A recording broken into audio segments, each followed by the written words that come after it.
அந்த வார்த்தைகள், அந்த ரிஷிகளுடைய வாக்கியங்கள், அது ஹார்ஷம்னு சொல்லுவாங்க.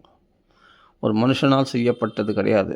பகவான்களிருந்து வந்ததை அப்படியே வாங்கி, உள்ளே வாங்கி, அதை அப்படியே எழுத்து வடிவத்தில் ஓலைச்சுவடிகளில் எழுதி வச்சாங்க. பாகவதம்லாம் இல்லையா? அது சமாதினா அனுஸ்மர தத் விசேஷ்டிதம். சமாதி நிலையில் பகவானுடைய லீலைகளை பார்த்து பகவான்களிருந்து வாங்கி அதை அப்படியே எழுதுன்னு தான் பாகவதம். அப்போது மகான்கள்லாம் பகவானோடு நேரடியாக பேசுவாங்க. நாரதர் உபதேசத்தின்படி, நாரதர் அனுகிரகத்தினால அவருக்கு சமாதி நிலையில் உட்காந்தாவே எல்லாமே தெரிய ஆரம்பிச்சிச்சு. தெரிய ஆரம்பித்த உடனே வியாசருக்கு தன்னாலே அப்புறமா அமோகத்திற்கு அவருடைய ஞான திருஷ்டி வீண் போகாதான். அவர்கள் அப்படி பாகவதத்தை எழுதியிருக்காங்கன்னா அந்த சமாதி நிலையில் அதை இன்னும் சுகாச்சாரியார் சுவாதனம் பண்ணி அதை நல்லா சாப்பிட்டு அனுபவித்து நமக்கு கொடுத்துருக்கார். சுகமுகாது அமிர்தத்ரவ சம்யுதம். அப்போது சுகாச்சாரியர் வாக்குலேருந்து வந்திருக்குன்னு சொன்னால் நமக்கு எந்த நிலை சித்திக்கும் அப்படின்னா, பரிசுத்துக்கு எந்த நிலை சித்திச்சுது? பசிதாகத்தை மறக்கும்படி செய்தது, தேகாபிமானத்தை விடும்படி செய்தது. அதே சமயத்தில் குளத்தில் குளித்து கொண்டு இருக்கிற பெண்கள்லாம் ஆடைகளை உடுத்தி கொள்ளாமல் சுகாச்சாரியரை பார்த்த உடனே சாநித்திய மாத்திரம் தங்கள் தேகாபிமானத்தை எப்படி விட்டார்களோ அது மாதிரி சுகாச்சாரியுடைய தரிசனம், ஸ்பர்சனம், அவருடைய வாக்கில் பாகவதம் கேட்குறது எல்லாமே ஒரே பலன்தான். நீ சுகாச்சாரியர் போல பிரம்மனிஷ்டராக நீங்கள் மாறிவிடுவீர்கள். அதனால் பகவான் பிரம்மனிஷ்டர்கள் அதான் சொல்ல, பகவான் எப்படி சுலபமாக கிடைப்பான்னா மகான்கள் வாக்கில் பாகவதம் கேட்கணும். இன்றைக்கி அது மாதிரி பிரம்மனிஷ்டர் சுகாச்சாரியர் போல் யாருன்னா இருந்தால் அவர்கள் வாக்கில் பாகவதம் கேட்கலாம். அப்படி யாராவது ஒருத்தரை காட்ட முடியுமா? சுகாச்சாரியர் போல் பிரம்மனிஷ்டையில் இருக்கிறவங்க ஒரே ஒருத்தர்.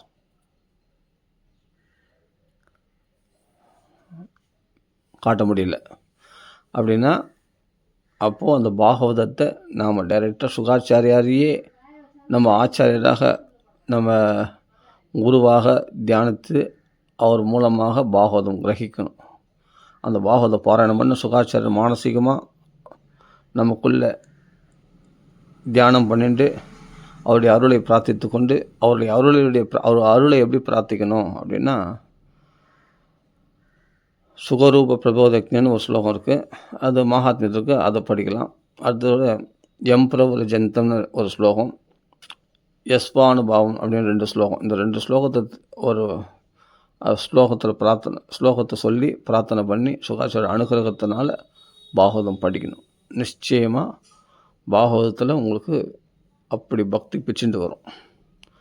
அந்த அனுபவம் பாகவதம் கேட்டால், பாகவதம் படித்தா, இப்போ நான் சொன்ன இல்லையா, சுன்பதாம் ஸ்வகதாம், பாகவத பாராயணம் பண்ணுறவங்களுக்கு மட்டும் கிடையாது, கேட்குறவங்களுக்கே பெரிய மாற்றங்கள் உண்டாகும். அந்த பிரம்மானுபவ நிலை சித்திச்சிடும். அந்த சுகாச்சாரியருக்கு எந்த அனுபவம் இருந்ததோ அந்த அனுபவம் நமக்கு சித்திச்சிடும். அதனால்தான் சில மகாத்மாக்கள் அந்த காலத்தில் பாகவதம் கேட்பாங்க. கேட்டால் கூட அந்த டைரெக்டாக பாகவதம் படிப்பாங்க, பாராயணம். ஏன்னா சுகாச்சார வாக்கில் வந்தது இல்லையா பாகவதம், சுகசாஸ்திரம்னு சொல்லக்கூடிய இந்த பாகவதத்தை மகாத்மத்தில் அடிக்கடி சுகசாஸ்திரம் தான் வரும். ஏன்னா வியாச புரோக்தம் அப்படின்னு சொல்கிறத காட்டிலும் சுகசாஸ்திரம் சொல்கிறது தான் மகிமை அதிகமாக. அதனால் சுகசாஸ்திரம் தான் பாகவத மகாத்மியத்தில் சொல்லப்பட்டிருக்கு. சுகருடைய சாஸ்திரம் இது. அப்படி சொன்னால் தான் நமக்கு அந்த அனுபவம் சித்திக்கும். சுகரை தியானம் பண்ணுறவர் சுகசாஸ்திரம் சொல்லும்போது சுகரை ஸ்மரிக்கிறோமா, அந்த சுகருடைய அனுகிரகத்தினால நம்ம பாகவதம் படிக்கிறோம். அப்படி படித்தா நமக்கு அந்த உயர்ந்த நிலை, அந்த பிரம்ம சித்தி ஏற்படும். சத்தியமாக பாகவதம் நிஷ்டையாக பாகவதமே கதியாக பாராயணம் பண்ணி கொண்டவர்களுக்கு அந்த பிரம்ம சித்த அனுபவம் ஏற்பட்டுரும். அவர்கள் சொல்கிறதெல்லாம் வேத வாக்குகள் அப்படி இருக்கும். அது ஒரு தபஸ். ஆனால் கஷ்டம் வரும். நிச்சயமாக பாகவத பாராயணம் பண்ணும்போது இடையூறுகள் நிறைய வருது, கஷ்டம் வருது, படிக்கிறதுக்கு கஷ்டமாக இருக்குது, எல்லாம் ஆமாம். அது படித்து படித்து வாக்கை வசப்படுத்தினவர்களுக்கு அது தேவாமிர்தமாக இனிக்கும் பாகவதம். நிறைய படித்து அனுபவம் வராததை காட்டிலும் ஏகம் பாகவதம் சாஸ்திரம், இது ஒரு சாஸ்திரத்தை படித்து அனுபவம் சித்திச்சா யார் வேண்டான்னு சொல்லுவாங்க? இந்த தேகாபிமானத்தினால்தானே இவ்வளவு கேடுகள். ரெண்டாவது விஷயம் ஒன்று இருக்குதுன்னு தெரிஞ்சால் தானே நம்மளுக்கு பயம் ஏற்படுது. அபினிவேஷிதோ, அதில் அபினிவேஷம் ஏற்பட்டு பயம் ஏற்படுது. ரெண்டாவது ஒன்று வஸ்து இல்லை, ஏக வஸ்து தான், அத்வயம். யஜ்ஞானம் அத்வயம், எந்த ஞானமானது அத்வயம், இரண்டற்ற ஒன்று தான் எல்லா இடத்துலையும் வியாபிச்சிருக்குன்னு தெரிஞ்சுக்கிறானோ அன்றைக்கி துவைத பிரம்ம விலகி போயிடுச்சுன்னா அவனுக்கு ஆனந்தம் மட்டும்தானே சித்திக்கும். இறைவன் கிருஷ்ண ஒருத்தம் தானே இருக்கான் உலகத்தில், வேறு எதுவுமே இல்லையே, எல்லாமே கிருஷ்ணஸ்வரூபம் தானே. அப்படின்னு பார்க்க ஆரம்பிச்சிட்டா பக்திக்கு பக்தியும் உண்டாயிடுச்சு, சிறந்த ஞானியாக நீ பிரகாசிப்ப. அந்த அனுபவத்துக்கு தான் எல்லாம் ஆசைப்படணுமா. நமக்கு கார் வாங்கலாமா, பங்களா வாங்கலாமா, கல்யாணம் நடக்குமா, நல்ல வேலை உத்தியோகம் கிடைக்குமா, உத்தியோக உயர்வு கிடைக்குமா, நல்ல சம்பளம் அதிகரிக்குமா, அந்த நோக்கத்தோடு பாகவத பாராயணம் பண்ணுறவங்களுக்கு ரொம்ப அல்ப பலன் இது. அதெல்லாம் பெரிய விஷயமே இல்லை. பாகவதம் கொடுக்க முடியும், பாகவதம் பிரம்மானுபவத்தையே கொடுக்க முடியும்னா இதெல்லாம் ஒரு அல்ப பலன், இதெல்லாம் கொடுக்கறது பெரிய விஷயமே கிடையாது, சுலபமாக கொடுத்துரும். அதுக்கு நீ பாகவதம் வரைக்கும் வரணும்னு அவசியம் இல்லை. இது அல்ப பலன்களை கொடுக்க வந்தது கிடையாது. பாகவத புராணம் உயர்ந்த பலன்களை கொடுக்க வந்தது தான் பாகவதம். நீ உண்மையே பாகவதத்தில் முழுமையான சுவை அனுபவிக்கணும்னா கைதவ புரோஜித, இந்த கபடங்களை தூக்கி எறியணும், அல்ப பலன்கள் உள்ள ஆசைகளை விடணும். அதே சமயத்தில் நிர்மத் சரணம் சதம், துவேஷம், எரிச்சல், கோபம், அவர்களை பற்றி இவங்களை பற்றி புறம் பேசுறது, இவைகளிலிருந்து மொத்தத்திலிருந்து நம்ம விடுதல், இவைகளை மொத்தம் தூக்கி எறிஞ்சிடணும். தூக்கி எறிஞ்சிட்டு அப்புறமா பாகவதம் படித்து பாருங்கள். நிச்சயமாக பாகவதம் சத்தியோகிருத்தி ஆகிறது. உடனே ஹிருதயத்தில் பகவான் பிரகாசிக்கிறத பார்க்கலாம்.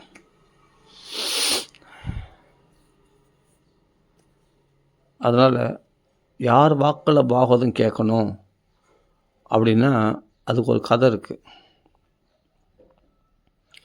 அப்படியேப்பட்ட மகாத்மாக்கள் சுகாச்சாரியர் மாதிரி ஒரு பிரம்மனிஷ்டர்கள் வாக்கில் பாகவதம் கேட்டால் சபாஷ். அது மாதிரி பிரம்மனிஷ்டர் நீ கிடைக்கல, அதுக்காக பாகவதம் கேட்காம இருக்க முடியுமா? சரி, அதில் ஒரு 50%, 25% ஏதாவது கிடைப்பாங்களா? யாருன்னா சுகாச்சாரியருடைய தபஸில் ஒரு 50% கிடைப்பாங்களா அப்படின்னா ரொம்ப கஷ்டம்தான். 50% கிடைக்கிறது ரொம்ப கஷ்டம்தான். ஆனாலும் ஏதோ கிடைச்ச வரைக்கும் லாபம். இன்றைக்கி யாரோ மகாத்மாக்கள் சில பேர் பாகவதம் சொல்கிறாங்க, அது வரைக்கும் கேட்டு போயினேருன்னு, அவ்வளோதான் இல்லையா? நம்ம நிலைமை அப்படி தான் ஆயிடுச்சு. இந்த கலியுகத்தில் நம்ம அப்படிப்பட்ட நிலைமையில் தான் தள்ளப்பட்டு இருக்கிறோம். சில பேர் பணத்துக்காக பாகவதம் சொல்கிறவங்க இருக்காங்க, அவங்க வாக்குலேயும் பாகவதம் கேட்குறோம். 8வது நாள் சன்மானம் எவ்வளோ கொடுப்பாங்கன்னு எதிர்பார்த்தனும் பாகவதம் படிக்கணும், வேலை பேசினே வரவங்களும் இருக்காங்க. ஆமாம், இவ்வளோ பணம் கொடுத்தா நான் வரேன் பாகவதம் சொல்கிறேன் அப்படின்னு சொல்கிறவங்க இருக்கு. உண்மையிலேயே பாகவத்தின் நோக்கமே வேறு. பணம் சம்பாதிக்கிறது இல்லை பாகவத நோக்கம். பாகவத்தை வச்சு பணம் சம்பாதிக்கிறவங்க இருக்கிறாங்க, அது வேறு விஷயம். வேலை பேசினே வந்து பாகவதம் சொல்கிறவங்க இருக்காங்க. நான் அவங்கள பற்றி பேச வரல. என்ன சொல்ல வரேன்னா, பாகவத்தின் நோக்கத்தை ஃபஸ்ட்டு புரியணும். கதாசார ஸ்ததோ கதா விப்ரைர் பாகவதி வார்த்தா கேஹே ஜனே ஜனே காரிதா கனலோபேன பணத்தின் மேலே உள்ள பேராசையினால் பாகவதம் வீட்டுக்கு வந்து சொல்லுவாங்களாம். ஜனங்களுடைய நெருக்கடி, அதாவது பொது இடங்களில் வந்து சொல்லுவாங்களாம். யார்? பிராமணர்கள், சில பிராமணர்கள்லாம். விப்ரைன்னா இங்கே பிராமணர்கள்னு அர்த்தம். விப்ரை பாகவதி வார்த்தா, பாகவதத்தை விலைக்கு விற்கிறது இருக்கட்டும், பாகவதனுடைய வேலை சொல்லிங்க. பாகவதம் பேசுகிறன்ற அந்த பாகவதனுடைய வார்த்தைகளை விலைக்கு விற்பாங்களாம் பிராமணர்கள். பாகவதி வார்த்தா அது வீட்டுக்கு வந்து கூட விற்பாங்களாம். அந்த தன்னுடைய பாகவத வார்த்தைகளை விலைக்கு விற்பாங்களாம். வீட்டுக்கு பொது இடங்களில் அந்த பாகவதம் உபன்யாசன்ற வார்த்தைகளை விலைக்கு விற்பாங்களாம். அதனால் விலை பேசினே வருவாங்க. இவ்வளோ பணம் கொடுத்தா 1,00,000 ஆகும், 1,50,000 ஆகும். இதெல்லாம் ஏற்பாடு பண்ணிக்கிட்டு ஏற்பாடு வைங்க பாகவதம், நாங்கள் வரோம். அப்போது பணம் இருந்தால் தான் பாகவதம் வைக்க முடியுமா வீட்டில்? நான் கேட்குறேன். பணம் இல்லைன்னா பாகவதம் வைக்க முடியாதா வீட்டில்? அதனால தான் எனக்கு அப்படி சொன்னதுனால தான் பாகவதம் அடியேனே படிக்க ஆரம்பித்தேன். அப்போ இன்றைக்கி வரைக்கும் எத்தனையோ சப்தாகங்கள் 30-40 சப்தாகம் மேலே பாராயணம் பண்ணியாச்சு. ஏன்னா இப்படியாப்பட்ட பணப்பித்து பிடித்தவர்கள் சில பேர் எனக்கு பாகவதம் வைக்கணும், வீட்டில் வைக்கணும்னா பணத்தை இவ்வளோ பேசியிருந்தது தான் அவங்க ஒருவன் சொன்னாங்க. என்னால் சமாளிக்க முடியாத அளவுக்கு பணத்தை கேட்டாங்க. 50,000, 1,00,000, 70,000 அப்படின்லாம் கேட்டாங்க. என்னால் சமாளிக்க முடியாது. இப்போ ஆரம்பத்தில் 20 வருஷத்துக்கு முன்னாடி 20,000 கேட்டார் ஒருத்தர். அப்போ எனக்கு ரொம்ப கஷ்டம். கஷ்டத்தை போக்கிறதுக்காக தான் நான் பாகவதமே வைக்கிறேன். அவங்க என்னென்னா, அப்போது அவங்க எனக்கு அவங்க கஷ்டத்தை தீர்க்கிறதுக்கு நான் உதவணும் அப்போது. அப்போ இவங்களால நம்ம கஷ்டம் தீராது. பாகவதம் இவங்க படித்து நம்மளுக்கு கஷ்டம் தீர போகிறதில்ல. இவங்க நம்ம மூலமாக இவங்க கஷ்டத்தை தீர்த்துப்பாங்க. பாகவதம் உபன்யாசம் பண்ணி நம்ம கையில் பணத்தை வாங்கி அவங்க வயிற்றை நிரப்பிப்பாங்க. அவங்க குடும்பத்தை பழிக்க வச்சுக்கிறதுக்காக நம்ம கையில் பணத்தை வாங்குறாங்க. 20,000 கொடுன்னு கேட்குறாங்க. அப்போ யாருக்கு லாபம்? உங்களால் தான் பாகவதம் கேட்குற உங்களால் தான் பாகவதம் சொல்கிறவங்களுக்கு லாபம். எதனால்னா பணத்தினால. நாமளே நொந்து நூலாகி ஏழைப்பட்டோன்னா தம்படி காசு இல்லாமல் கஷ்டப்பட்டுன்னு தரித்திரத்தில் கஷ்டப்பட்டுன்னு இருக்கிறதுனால தான் ஏதோ நம்ம வீட்டில் பாகவதம் வச்சா 4 வார்த்தை நல்ல வார்த்தை சொல்லுவாங்க, ஒரு பாகவத பாராயணம் பண்ணால் நம்ம வீடும் செழிப்பாக இருக்கும்னு நினச்சி தான் நம்ம நம்மளால் முடிஞ்ச அளவுக்கு அதுக்காக சன்மானம் கொடுக்காமல் இருக்க முடியாது. நம்மளால் முடிஞ்ச சன்மானம் கொடுக்கலாம். ஆனால் இவர்களே சன்மானம் தீர்மானிச்சுட்டு இவர்கள் பேசுகிறது அதிகாரப்பூர்வமாக இவ்வளோ கொடுத்தா நான் வருவேன், பாகவதம் படிக்கிறேன் அப்படின்னு இவங்க விலை பேசின்னு வரும்போது நம்ம பயமாக இருக்கும். நம்மளால் அவ்வளோ பணம் கொடுக்க முடியாது.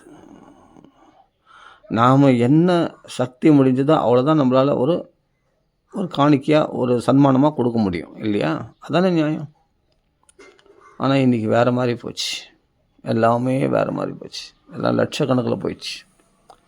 நம்ம வீட்டிலலாம் பாகவதம் வைக்கவே முடியாதுன்ற அளவுக்கு ஆகி போச்சு. அப்போ பாகவதம் யாருக்கு? விப்ரைர் பாகவதி வார்த்தா அப்படின்னா பிராமணர்களுக்கு மட்டும் பாகவதமா? கிடையாது. ஒவ்வொரு கடைசி குடிமகன் வரைக்கும் பாமர்கள் எல்லாருக்கும் போய் பாகவதம் சேரணும். எல்லாரும் பாகவதம் படிக்கலாம்.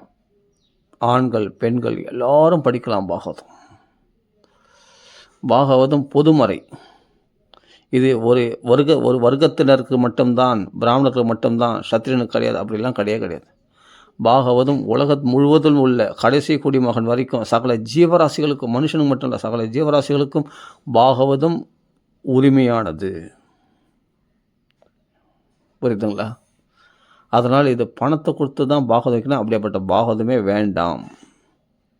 நம்ம மனசார்ந்த சந்தோஷமாக நம்ம கொடுக்குற காணிக்கு சன்மானம் ஏற்றுக்கொள்ளக்கூடியவர்களாக இருந்தால் அவர்கள் ஆசையை விட்டவர்கள் வாக்கில் தான் பாகவதம் கேட்கணும். பேராசை பிடித்தவர்கள் வாக்கில் பாகவதம் கேட்கவே கூடாது. நமக்கு அதிகமாக பேராசை தான் உண்டாகும்.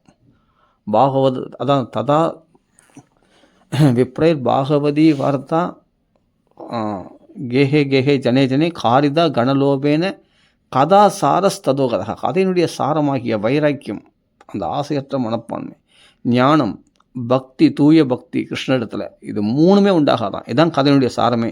பக்தி, ஞான, வைராக்கியம், இது 3மே அவர்களிடத்துலேருந்து நமக்கு ஏற்படாது. இப்படிப்பட்ட பேராசை பிடித்தவர்கள் வாக்கில் பாகவதம் கேட்டான். நான் சொல்ல பாகவத மகாத்மியத்தில் சொல்லியிருக்கு, கதை சாரஸ்ததோ கதா, ஓடி போயிடுமா அந்த அத்தை விட்டு. அந்த பக்தி ஞான வைராக்கியமே அந்த அத்தை விட்டே ஓடி போயிடுமா. அந்த பாகவதம் படிக்கிறதுல வராதான். யாருன்னு இப்படிப்பட்டவர்கள் வாக்கில் பாகவதம் கேட்டான். இப்படிப்பட்ட பிராமணர்கள், பேராசை பிடித்த பிராமணர்கள், இப்படிப்பட்டவர்கள் வாக்கில் பாகவதி வார்த்தா, பணத்துக்கு அந்த வார்த்தையை விலைக்கு விற்கிற இவ்வளோ சன்மானம் கொடுத்தா தான் பாகவதம் கேட்கணும் அப்படின்னு, என்ன கொடுத்தாலும் நான் வாங்கிக்கிறேன், உங்கள் இஷ்டம் அப்படின்றது யதார்த்தமாக தெய்வ சங்கல்பம் என்ன கிடைக்குதோ அதை வாங்கிக்கிறேன்னு சொல்லிட்டு அப்படி ஆசை இல்லாதவர்கள் வாக்கில் பாகவதம் கேட்டால் ஏதோ ஓரளவுக்கு பலன் கிடைக்கும். இப்படியாப்பட்டவர்கள் பேராசை பிடித்தவர்கள் 1,00,000 2,00,000 கிடைக்கணும்னு எதிர்பார்த்துட்டு பேராசையோடு பாகவதம் சொல்கிறோம் வாக்கில் கேட்டால் எப்படி பாகவத பலன் நமக்கு சித்திக்கும்? அதுக்கு தான் சொன்னேன், சுகாச்சாரியார் மாதிரி உண்மையான பிரம்மனிஷ்டர் யாராவது ஒருத்தர் கிடைப்பாங்களா? இல்லை, அதில் 50% கிடைக்கிறது ரொம்ப கஷ்டம் இன்றைக்கி. அவர்கள் வாக்கில் பாகவதம் கேட்டால் உனக்கு அந்த பிரம்மானுபவம் ஒரு பாகவதத்தினாலே பரிசுத்துக்கு மோட்சமே சித்திச்சது மாதிரி ஒரு பாகவத்தினாலே நமக்கு அந்த பிரம்மானுபவம், அந்த பக்தி வெள்ளம் நமக்குள்ளே பெருகும், அந்த பிரேம பெருகும். அப்படிப்பட்ட பாகவதர் வாக்கில் பாகவதம் கேட்கணும். புரியுதுங்களா? எல்லாம் ஒரு தகுதி. பாகவதம் எல்லாருக்கும் உரியது. இது பணக்காரர்கள் மட்டும் அப்படின்னா பாகவதம் யார் வைப்பாங்க? பணக்காரர்கள் மட்டும்தான் பாகவதம் வைப்பாங்க இல்லையா? இல்லை, இவ்வளோ சன்மானம் கொடுத்தா தான் பாகவதம் கிடைக்குன்னா அப்போ பணக்காரர்கள் மட்டும்தான் பாகவதம் வைப்பாங்க. அப்போ ஏழைப்பட்டவங்களாம் வயிற்றில் ஏற துணி போட்டு இருந்தால் இருக்கணுமா? அவர்களுக்கெல்லாம் பாகவதத்தில் விமோசனம் கிடைக்காதா? அப்போ அவங்க வீட்டில் அவங்க வைக்கணும்னு நினைக்கிறாங்க, ஏழைப்பட்டவங்க வீட்டில். பொது இடங்களில் ஏன் அப்போ வைக்கிற இடத்துல ஏழைப்பட்டவங்க வரலாமே, கேட்கட்டுமே ஃப்ரீயாக. யாருக்கும் டிக்கெட் போடலையே. பணக்கார வீட்டில் பாகவதம் வைக்கிறாங்கப்பா, அந்த இடத்துல பாகவதம் எல்லாருக்கும் வரவேற்கிறாங்களே, அங்கே போனால் ஏழைப்பட்டவங்க வரலாமே அந்த இடத்துல. அங்கே யாருக்கும் டிக்கெட் போடலையே, ஃப்ரீயாக தானே எல்லாருக்கும் உள்ளே வரவேற்கிறாங்க, வெல்கம் பண்ணுறாங்க. அப்போ போகலாமே. வெல்கம் பண்ணுறாங்க, பரவாயில்ல பண்ணுறாங்க. ஆனால் அவர்கள் எங்கேயோ இருப்பாங்க, ஏழைப்பட்டவர்கள் எங்கேயோ இருப்பாங்க. தூரேச்ச அச்சுத கதைக்கு தூரமாக இருக்கிறவர்கள், இவர்களுக்கெல்லாம் பாகவதம் போய் சேராது. பணக்கார வீட்டில் வச்சா எல்லோரும் கூப்பிட்றாங்க, வெல்கம் பண்ணுறாங்க, சாப்பாடுகள்லாம் கூட போடுறாங்க, பிரசாதம் பண்ணுறாங்க, எல்லாம் ஓகே. ஆனால் அவர்கள் வீடு எங்கேயோ இருக்குது. இவர்கள் அலுவல்கள்லாம் விட்டு தூரம் இருக்கிற இவங்க வர முடியாது. நிறைய பேர் பாமரர்கள்லாம். அப்போது அவர்கள் வீட்லேயும் போய் இப்போ அவங்க வீட்லேயே பாகவதம் வச்சா தானே ஈஸியாக கேட்க முடியும். ஒரு நாள் லீவ் போட்டு கூட கேட்பான். அப்போது கடைசி பணக்காரர்கள் வீட்டு தான் பாகவதம் வைக்க முடியும். அங்கே போய் ஏழைகள் தேடி போனோன்னா அவர்களுக்கு தூரமாக இருந்தால் என்ன பண்ணுறது? இப்போ என்ன சொல்கிறேன்னா, தூரே அது ஹரிகதா கேச்சித்து, ஹரிகதைக்கு தூரமாக இருக்கிறவங்களால் எப்படி வர முடியும் அப்படின்ட்டு பாகவதமே சொல்லியிருக்கு. அப்படிப்பட்ட ஒரு இடத்துல தேடி போய் பாகவதம் சொல்லணுமா? ஸ்ரீ அண்ணா சொல்வார், அவர்களால் வர முடியாது, தூரத்தில் இருக்காங்க அப்படின்னா அவங்க வீட்டில் போய் தேடி போய் பாகவதம் அவங்க வீட்டில் வைக்கணும் பாகவதம். அதுதான், நீ எந்த 10 பைசா செலவு பண்ண வேணாம், என்னால் முடிஞ்சது நான் செலவு பண்ணுறேன், நான் பார்த்துக்கிறேன், சரி ஓகே அப்படின்னு இவங்க ஹெல்ப் பண்ணி நீங்கள் ஒன்றும் சிம்பிளாக செய்யுங்க பாகவதம். பெருசாக ஒன்றும் ஆடம்பரம்லாம் வேணாம். பகவான் உண்மையான பக்தியை தான் விரும்புகிறான், உன் ஆடம்பர பூஜைகளை விரும்பலை பகவான் அப்படின்னு யாராவது கருணை காட்டி போய் அந்த இடத்துல பாகவதம் சொல்லுவாங்களா? இப்போ புரியுதா நம்ம மதம், இந்த சனாதன தர்மம், இந்த ஹிந்து மதம் ஏன் தோஞ்சி போச்சுன்னு? ஆனால் மற்ற பைபிள், மற்ற மதங்கள்லாம் பாருங்கள் ஏன் செழிச்சதுன்னு புரியுதா? அவர்கள்லாம் ஏழைப்பட்டவர்கள் வீட்டுக்கெல்லாம் தேடி போய் அந்த பைபிள் உள்ள வசனங்களை சொல்லி அவர்கள் ஸ்தோத்திரம் பண்ணுவாங்க, அவங்களுக்கு ஜெபம் ஜபிப்பாங்க, அவங்களுக்கு ஆசீர்வாதம் பண்ணுவாங்க. அவங்களாம் பெருசாக இவ்வளோ பணம் 1.5 லட்சம் கொடுத்தா தான் நான் பாகவதம் வைக்கிறேன்னு சொல்கிற மாதிரி, அவர் 1 லட்சம் கொடுத்தா தான் நான் உங்கள் வீட்டில் பைபிள் சொல்லுவேன், உங்கள் வீட்டில் ஜெபம் ஜபிப்பேன். அவங்களாம் என்ன காணிக்கக்கூடியவங்களோ அவங்க காணிக்க வாங்குறாங்க, கொஞ்சம் காணிக்க வாங்கிட்டு போயிடுவாங்க, அவங்க ஜெபம் ஜபிப்பாங்க, இறைவனிடத்தில் பிரார்த்தனை பண்ணுறாங்க. மற்ற மதத்தில் சொல்கிறேன். ஆனால் நம்ம மதத்தில் மட்டும் எல்லாத்துக்கும் காசு.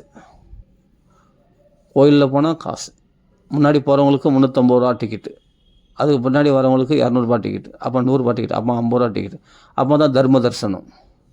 நம்மளுக்கு எல்லாத்துக்கும் காசு. ஆனால் மற்ற மதங்களில் பாருங்கள் எல்லாமே இலவசம். பைபிள் புஸ்தகம் நம்மளுக்கு இலவசமாக கொடுக்குறாங்க, புதிய ஏற்பாடு புஸ்தகம், பழைய ஏற்பாடு எல்லாமே இலவசமாக கொடுக்குறாங்க. உங்களுக்கு இலவசமாக வேணுமா? ஒரு பாஸ்டர் இருக்கார், இலவசமாக கொடுக்குறாரு, அது ஒரு சேவையை செய்கிறார். அப்போ மக்கள் எங்கே மத மாற்றம் ஆகுது, எங்கே மக்கள் தாவறாங்க? அது இலவசமாக இறைவனுடைய அருள்ன்றது இலவசம்தான், அதுக்கு பணம் கிடையாது. அப்படின்போது அந்த இடத்துல தான் மக்கள் பாய்வாங்க. அப்போது அதை விட பைபிளில் சொல்லக்கூடிய உயர்ந்த விஷயம், அதில் ஆத்ம ஞானம்லாம் அதில் சொல்லப்படலை. ஆனால் அதை விட உயர்ந்த விஷயங்கள் சொல்லக்கூடிய விஷயம் பாகவதம். அப்போ நம்ம இலவசமாக கொடுக்கணுமா வானவா? மக்களிடத்தில் போய் சேரணுமா வானவா? அந்த கைங்கரியத்தில் யார் எடுத்து செய்கிறாங்க சொல்லும் பார்க்கலாம். நம்ம சனாதன தர்மம் தாங்க. ஆனால் இது கடைசி குடிமகன். ஏன்னா சில பிராமணர்கள் தங்களுடைய பொழப்பு போயிடும் அப்படின்றதுக்காக இது இலவசமாக கொடுக்கறதில்ல. அந்த சம்ஸ்கிருத நாலேஜெலாம் தெரிஞ்சால் தான் பாகவதம் கிடையாது. எளிமையான தமிழில் கூட நீ பாகவதம் படிக்கலாம், புஸ்தகம் இருக்குது. அப்படி படித்தா கூட பகவான் கிருஷ்ணன் நம்ம வீட்டுக்கு வருவான், நம்மளுக்கு பக்தி உண்டாகும். நீ சம்ஸ்கிருத நாலேஜ் தான் வரணும்னு அவசியம் இல்லை. சம்ஸ்கிருதம் கூட எல்லோரும் படிக்கலாம், எல்லோரும் படிக்க முடியும். சம்ஸ்கிருதம் ஒன்றும் கஷ்டம் கிடையாது. எனக்கு வரல 5 நாளில், நான் எந்த பிராமணர்களும் போய் கற்றுக்கலையே. பகவானுடைய அருள்னால் வரும். மூகம் கரோதி வாச்சாலும், ஊமையன் கூட சிறந்த பண்டிதனாக பேசும் திறமை உடையவனாகும். பகவானுடைய அருள் கிடைச்சா அது சொல்லிக் கொடுத்து ஆள் இருக்குது. ஆனால் சம்ஸ்கிருதம் படித்தா தான் பக்தி வரும்னு கிடையாது. தமிழில் பாகவதம் படித்தாலும் பக்தி வரும். இந்த அஜ்ஞானம் நிறைய மூட நம்பிக்கைகள், இந்த பிராமணர்கள் வாக்கள் தான் கேட்கணும், இவங்க வாக்கில் தான் கேட்கணும், அவங்க தான் உபன்யாசம் பண்ணணும், இவங்க தான் உபன்யாசம் பண்ணணும், இவங்க தான் பாராயணம் பண்ணணும் அப்படின்லாம் நம்ம இது ஒரு பெரிய ஒரு தடங்கல்களை நம்மளே இந்த மூட நம்பிக்கைகளை வளர்த்து விட்டுட்டோம். கடைசி குடிமகன் வரைக்கும் எல்லா ஜீவராசிகளும் எல்லாரும் பாகவதம் படிக்கலாம். இது பொதுமறை பாகவதம், எல்லாருக்கும் உரிமையானது, எல்லாருக்கும் சுலபமானது. பாகவதம்ன்றது என்னென்னா பணக்காரன் வீட்டில் தான் வைக்கணும்னு கிடையாது, பிராமணர் வீட்டில் தான் வைக்கணும்னு கிடையாது. எல்லார் வீட்லேயும் பாகவதம் வைக்கலாம். உங்களுக்கு விருப்பம் இருந்தால் நான் வந்து பாகவதம் படிக்கிறேன். யாருக்கோ அப்படின்னா எல்லாம் மற்றவங்களும் சொல்கிறீங்க, சரி நீங்கள் செய்வீங்களா அது மாதிரி அப்படின்னு கேட்டால் உண்மையில் நான் செய்கிறேன். யார் வீட்டில் வந்து பாகவதம் படிக்கணும் சொல்லுங்கள், நான் வந்து படிக்கிறேன், ஃப்ரீயாகவே படிக்கிறேன். ஆனால் பாகவதம் ஆத்மீயத்தில் ஒன்று சொல்லியிருக்கு, தட்சிணை ஏதாவது கொடுக்கணுன்னா அது உங்கள் இஷ்டமாக என்ன கொடுக்கல கொடுங்க. இல்லை அது கூட முடியல, 11 ரூபா வெத்தல் பாக்கு வச்சு 11 ரூபா, 11 ரூபா, வெறும் 11 ரூபா தட்சிணை வச்சு கொடுங்க, போதும் வாங்கிக்கிறேன் அப்படின்னு வாங்கிக்கிறேன். உங்கள் வீட்டிலேருந்து பாகவதம் சொல்கிறேன், பாகவத பாராயணம் பண்ணுறேன். நான் எனக்கு என்னன்னா எல்லார் வீட்லேயும் பாகவதம் பிரகாசம். அதுவும் குறிப்பாக ஏழப்பட்டவர்கள் வீட்டில் நம்மளால் முடியாது, அடுத்த வேலை சாப்பாடு கூட வழியில், அது மாதிரி கஷ்டப்படுறவங்க வீட்டில் தான் பாகவதம் வைக்கணும்னு எனக்கு ரொம்ப ஆசை. எனக்கு பணக்கார வீட்டில் பாகவதம் வச்சுன்னா போதும், அவங்க தான் நல்லா இருக்காங்களே. ஆனால் கஷ்டப்படுறாங்க இல்லையா, தரித்திரத்தில் துக்கப்படுறாங்க இல்லையா, அதே சமயம் புத்திர பாக்கியம் இல்லாமல் இருக்கிறாங்க இல்லையா, அதே சமயம் எவ்வளோ பலவிதமான கஷ்டங்கள் இருக்காங்க இல்லையா, குடும்பத்தில் பிரச்சனைகள், எவ்வளோ பிரச்சனைகள் இருக்காங்க இல்லையா, அத்தியாவசிய தேவை கூட பூர்த்தி பண்ண முடியாத நிலையில் இருக்காங்க இல்லையா. அப்படிப்பட்டவர்களுடைய வாக்கள், அப்படிப்பட்டவங்க வீட்டிலலாம் போய் பாகவதம் சொல்லணும், பாராயணம் பண்ணணும்னு எனக்கு ஆசை இருக்குது. நிச்சயமாக என்னை பயன்படுத்திங்க, நான் வரேன். உங்கள் வீட்டு அட்ரஸ் கொடுங்க, நான் வரேன், வந்து பாகவத பாராயணம் பண்ணுறேன். நாம சங்கீர்த்தனம் வைக்கலாம், நான் தயார். நான் அப்படிப்பட்ட பணக்காரர்களுக்கு மட்டும்தான் பாகவதம் சொல்கிறேன். அப்படிப்பட்ட ஒரு பக்தியற்ற ஒரு பாகவதெல்லாம் நான் கூப்பிட்டுருக்கேன் வீட்டுக்கு. அவங்களுக்கெல்லாம் பணம் இவ்வளோ கொடுத்தா தான் நான் வருவேன்னு சொல்லி அவங்களாம் விலை பேசினாங்க தெரியுமா. எங்கள் வீட்டுக்கு வர்றதுக்கு பாகவதம் சொல்கிறதுக்கு 1,00,000 கொடு, 70,000 கொடு, 50,000 கொடுன்னு. என்னால் அன்றைக்கி முடியாத சூழ்நிலை, நான் கஷ்டப்பட்டேன். ஆனால் எங்கள் வீட்டில் பாகவதம் வைக்க முடியல. அப்புறமா நானே படித்தேன் பாகவதம் வீட்டில். அதனால் இப்போ அது மாதிரி நான் ஏன்னா அந்த கஷ்டத்தை நான் அனுபவிச்சிருக்கேன். அது மாதிரி யாருன்னா கஷ்டப்படுறாங்க, 10 செலவு பண்ண முடியல, கவலையப்படாதீங்க. உங்கள் கையில் அதான் சொன்னேன், தட்சணை ஒரு முறைக்காக. அது என்னன்னா அது பாகவதத்தில் சாஸ்திரம் சொல்லியிருக்கிறதுனால சொல்கிறேன். ஒரு 11 ரூபா தட்சணை யார்களையும் இல்லாமல் இருக்காது. இதுதான் நான் தட்சணை. இது அது கூட நீங்களாக விருப்பப்பட்டு கொடுத்தா அந்த வெத்தல் பாக்கில் வச்சு ஒரு 11 ரூபா தட்சணை, இவ்வளோ தான் தட்சணையே, ரொம்பலாம் கிடையாது. அது பாகவதம் சொல்கிறதுனால அந்த முறைக்கு நான் வாங்கணும். பாகவதம் படிக்கிறவங்களுக்கு ஒரு தட்சணை கொடுக்கணும், அவ்வளோதான். அந்த தட்சணை மட்டும் கொடுத்தா போதும். மற்றெல்லாம் நீ லட்சக்கணக்கில் செலவு பண்ணுறீங்களே, அதெல்லாம் வேண்டாம். அந்த அஜ்ஞானத்தை தூக்கிறீங்க, இந்த மூட நம்பிக்கைகளை தூக்கிறீங்க. அது இவங்க பிராமணர்கள் வாக்கில் தான் கேட்கணும், இவங்க வாக்கில் தான் கேட்கணும், அதெல்லாம் தேவையில்லை. யார் இருந்தாலும் பக்தர்கள் வாக்கில் கேட்கணும் பாகவதம். அவன் பிராமணனாக இருக்கணும் அவசியம் இல்லை, வைஷ்ணவனாக இருக்கணும், உண்மையான பக்தனாக இருக்கணும், அந்த பாகவதம் படிக்கிறவங்களாக இருக்கணும், அவர்கள் சொல்லக்கூடிய வார்த்தையில் உண்மை இருக்கணும், அவ்வளோதான். சத்தியத்தை பேசக்கூடியவர்களாக இருக்கிறவங்க வாக்கில் பாகவதம் கேட்டால் போதும் எல்லாருமே. ஆனால் உண்மையிலே பாகவத நிஷ்டையில் இருக்கிறவங்க, இப்போ நம்ம கஷ்டம் தீரணும்னா இது மாதிரி தான் கிடைப்பாங்க. ஆனால் பாகவதம் ஏதாவது என்னென்னா, இப்போ நான் சுகாச்சாரியர் கிடையாது, சுகாச்சாரியர் பிரம்மனிஷ்டையில் அந்த நிலையில் இருக்கிறவங்க வாக்கில் தான் பாகவதம். ஏன்னா அப்படின்னா இன்றைக்கி கிடைக்க மாட்டாங்க. ஆனால் பாகவதம் பிராமணர் வாக்கு தான் அப்படிலாம் கிடையாது. பாகவதம் படிக்கிறவங்க உண்மையான பக்தர்கள் வாக்கில் கேட்டாவே போதும். இன்றைக்கி இதுவே பெரிய விஷயம்.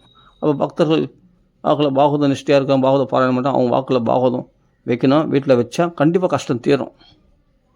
வீட்டில் கல்யாணம் நடக்கணுமா, இல்லாட்டி புத்திர பாக்கியம் உண்டாகணுமா, இல்லை உத்தியோக உயர்வு வேணுமா, தரித்திர நிலை நீங்கணுமா, இதில் தான் சொல்லியிருக்க தாரித்ரிய துக்க ஜ்வரதாஹி தானம், மாயா பிசாச்சி பரிமர்த்தி தானம், சம்சார சிந்து பரிவாதி தானம், ஷேமாயவை பாகவதம் பிரகஜதி.